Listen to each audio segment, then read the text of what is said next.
Social media पर कतिपय Twitter चलाने वाले लोगों के द्वारा थाना छतारी की एक घटना को बहुत ही गलत तरीके से और बिना तथ्य के अलग अलग तरीके से ट्वीट किया जा रहा है। घटना का क्रम यह है कि 21 जनवरी की घटना है।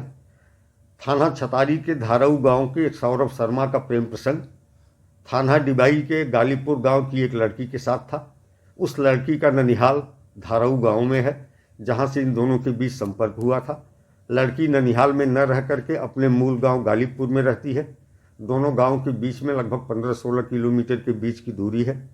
21 जनवरी को लड़की लड़का और उसके एक साथी के साथ मोटरसाइकिल पर बैठकर अपने गांव से धाराऊ गांव आई। धाराऊ गांव में एक ट्यूबवेल पर ये लोग गए, जहां पर लड़के के द्वारा लड़की की गोली मार के हत्या कर दी गई और अपनी गर्दन और अपने हाथ की नसों को ब्लेड से काटा गया। जानकारी होने पर उसे इलाज के लिए अलीगढ़ भेजा गया, जहां इलाज के बाद वो बच गया और उसे गिरफ्तार करके जेल भेजा गया। परिवारीजनों द्वारा दी गई तहरीर के आधार पर बिना किसी तरह का छेड़छाड़ किए अभियोग दर्ज किया गया था। पंचायतनामा पोस्टमार्टम के बाद परिवारीजनों द्वारा अपनी मर्जी से स्वतः गंगा घाट कर्णवास पर लड़की का अंतिम संस्कार किया गया।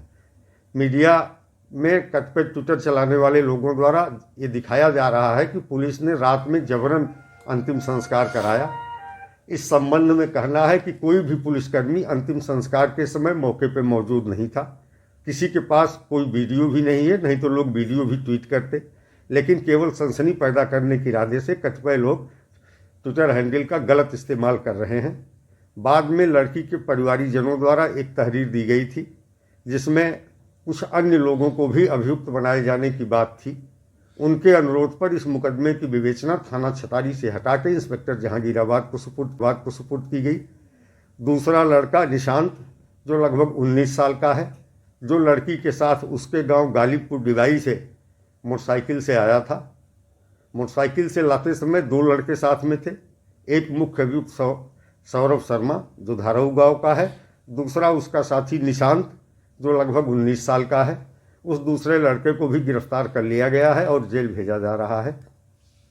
यहाँ बिल्कुल स्पष्ट रूप से कहना है कि लड़की के अंतिम संस्कार में पुलिस की न तो कोई भूमिका थी, न पुलिस वहाँ मौजूद थी। गलत तथ्यों के आधार पर जो लोग सनसनी पैदा करने का कार्य कर रहे हैं वो अत्यंत आपत्तिजनक है और ये आपराधिक कृत्य है। तो अनुरोध इसमें यही है लोगों से कि गलत तथ्यों के आधार पर सनसनी पैदा करने का प्रयास न करें और घर वालों के तहरीर के आधार पर विवेचना को थाना जहांगीराबाद के इंस्पेक्टर को सुपुर्द किया गया है।